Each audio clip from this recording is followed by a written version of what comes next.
வணக்கம்ப்பா. எல்லாம் நல்லா இருக்கீங்களா? இப்போ நம்ம இன்னைக்கு என்ன செய்ய போகிறோம் அப்படின்னு பார்த்தீங்கன்னா, கிருத்திக் சாய் சேனலில் இன்னைக்கு நம்ம என்ன பண்ண போகிறோம்னா, சோயா பீன்ஸ் அந்த பச்சை சோயா பயிர் வாங்கி காய் வாங்கி முடிச்சுருக்கோம் பார்த்தீங்களா, அந்த பயிர். இதுவே காஞ்ச பயிரும் விற்கிது. அதை வாங்கி நம்ம ஊற வச்சு செய்யணும். இது வந்து பச்சை பயிறுன்றதுனால ஊற வைக்காமல் அப்படியே நம்ம உரிச்சு எடுத்ததுன்னு அப்படியே செய்ய போகிறோம். இப்போ இந்த இதுதான் நம்ம செய்ய போகிறோம். இந்த கூட்டு எப்படி வைக்கிறதுன்னு பார்க்கலாங்களா? இதுக்கு வந்துட்டு ஒரு குக்கரில் ஒரு 50 கிராம் எண்ணெய், குக்கரை வச்சு குக்கர் சூடாயிருந்தோடனே 50 கிராம் எண்ணெய் விட்டுக்குவோம்.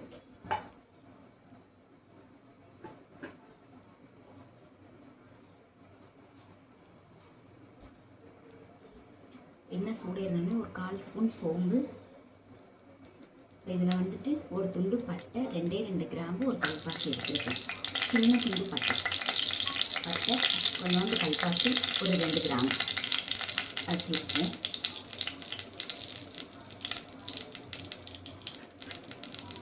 சின்ன வெங்காயம் ஒரு 50 கிராம் வந்து நறுக்கி வச்சுருக்கேன். அதையும் சேர்த்துக்கலாம்.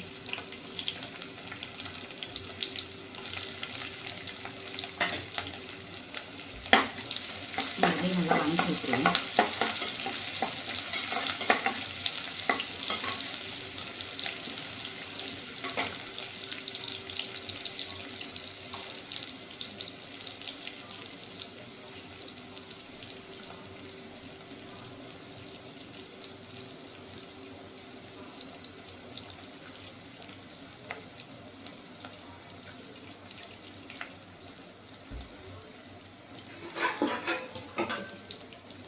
வெங்காயம் வணங்கிட்டு இருக்கட்டும்ப்பா. நம்ம அரைக்கிறது தேவையானது அரைச்சி வந்துடுவோம்.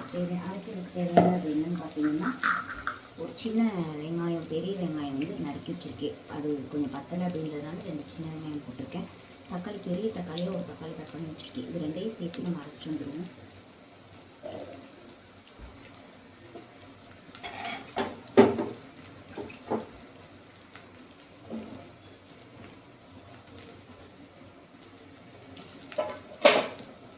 அதில் வந்துட்டு ஒரு பெரிய வெங்காயம், ஒரு தக்காளி 2 சேர்த்துருக்கோம். இது கூட வந்துட்டு ஒரே ஒரு பல்லு பூண்டு கட் பண்ணி வச்சுருக்கேன், அதையும் சேர்த்துக்குவோம். இது 3 வந்து நம்ம நைஸாக அரைச்சி எடுத்துகிட்டு வந்துடுவோம். இந்த வெங்காயம் வணங்கிட்டு இருக்கட்டும். இந்த வெங்காயம் வணங்கிட்டு இதில் ஒரு கொத்து கருவேப்பிலை சேர்த்துக்கலாம்ப்பா. கருவேப்பிலை சேர்த்துட்டு இப்போ நம்ம அந்த தக்காளி, வெங்காயம், பூண்டு அரைச்சி எடுத்துகிட்டு வந்துருக்கோம். அதையும் வந்து நம்ம இந்த வெங்காயம் வணங்கினதோட வீட் சேர்த்து இந்த பச்சை வாசம் போகிற வரைக்கும் வணக்கி எடுத்துக்கலாம்.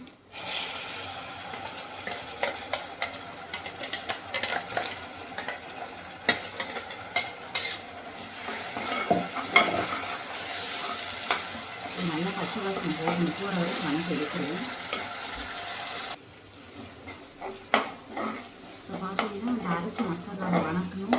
இது வந்துட்டு நல்லா அந்த பச்சை வாசனை போய் எண்ணெய் பிரிஞ்சு வந்துச்சு. அந்த டைமில் வந்துட்டு நம்ம மசாலா பொடி சேர்த்துக்கலாம்ப்பா. மசாலா பொடி என்னென்னு பார்த்தீங்கன்னா, சீரகத்தூள் 1 ஸ்பூன், மல்லித்தூள் 1 ஸ்பூன், கரம் மசாலா 1 ஸ்பூன், மிளகாத்தூள் வந்து 1.5 ஸ்பூன் எடுத்துருக்கேன்ப்பா. இது எல்லாத்தையும் சேர்த்து அப்படியே நம்ம இதில் போட்டுருவோம். தனி மிளகாத்தூள் தான் எடுத்துருக்கேன். இந்த 4 பொடி சேர்த்து இதில் போட்டுருவோம்.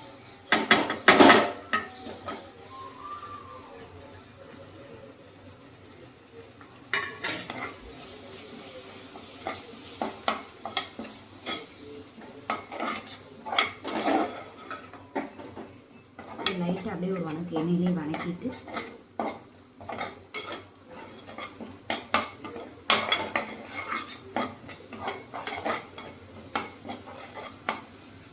அவ்வளோதான். அது கூட நம்ம இந்த பயிரையும் சேர்த்து அப்படியே வணக்கிடுவோம்.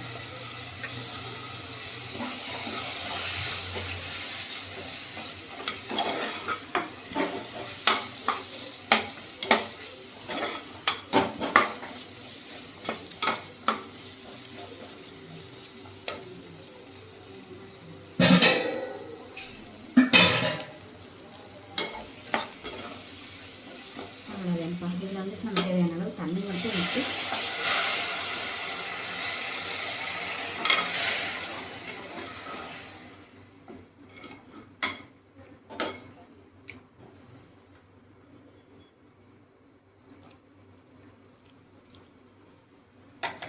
இந்த டம்ளரில் 1/2 டம்ளர் தண்ணி வச்சுருக்கேன்.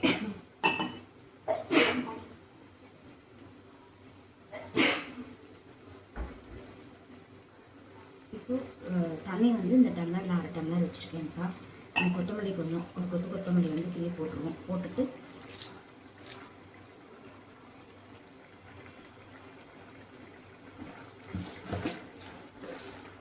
தேவையான அளவு உப்பு சேர்த்துருவோம்.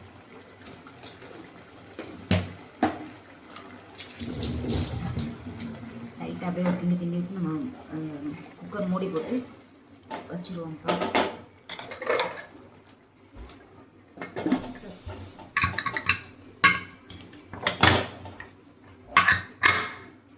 பயிர் வந்து பச்சை பயிர் அப்படின்றதுனால சீக்கிரம் வெந்துடும். நம்ம ஊற வச்சு போடுறதா இருந்தால் வேகிறது கொஞ்சம் லேட் ஆகும்ப்பா. அதனால் இந்த பயிருக்கு வந்து ஒரு 4 விசில் வச்சாலே போதும். ஒரு 4 விசில் வந்ததும் ஸ்டீம் போனதுக்கப்புறமா ஓப்பன் பண்ணி பார்க்கலாம் எப்படி இருக்குன்னு சொல்லிட்டு. அது வரைக்கும் வெயிட் பண்ணுவோம்.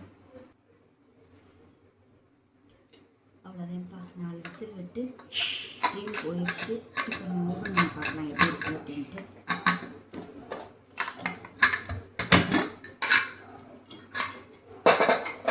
சூப்பராக ரெடி ஆகிடுச்சுப்பா நம்மளோட கிரேவி. நல்லா கரெக்டான பதத்தில் ரெடி ஆகிடுச்சு. நல்ல ஒரு தோசை, சப்பாத்தி, பூரி இதுக்கெலாம் உண்மைக்குமே சூப்பராக இருக்கும். டிஃபன் ஐட்டம் எல்லாத்துக்குமே நல்லாயிருக்கும். சப்பாத்திக்கு உண்மைக்குமே ரொம்ப நல்லாயிருக்கும்ப்பா. இந்த மாதிரி செஞ்சு பாருங்கள், கண்டிப்பாக சூப்பராக இருக்கும். ரொம்ப பிடிக்கும். ஒரு தடவை செஞ்சு பார்த்துட்டு எப்படின்றத உங்கள் கருத்தை கமெண்டில் சொல்லுங்கள். முடிஞ்சு கொஞ்சமாக கொத்தமல்லி மட்டும் தூவி எடுத்து நம்மளோட சோயா பீன்ஸ் கிரேவி ரெடி. ரொம்ப ஒரு சிம்பிளான ரெசிபிப்பா, டக்குன்னு செஞ்சிடலாம். சப்பாத்திக்கு உண்மைக்குமே சூப்பராக இருக்கும். நீங்கள் செஞ்சு பாருங்கள். பிடிச்சிருந்துச்சுன்னா லைக் பண்ணி ஷேர் பண்ணுங்கள். கிருத்திக் சாய் சேனலை சப்ஸ்கிரைப் பண்ணிக்கோங்க. இதை செஞ்சு பார்த்துட்டு எப்படி இருக்குன்றதை உங்கள் கருத்தை கமெண்டில் சொல்லுங்கள். நம்ம அடுத்த ஒரு வீடியோவில் பார்க்கலாம்ப்பா. ஓகே, டாட்டா பாய்.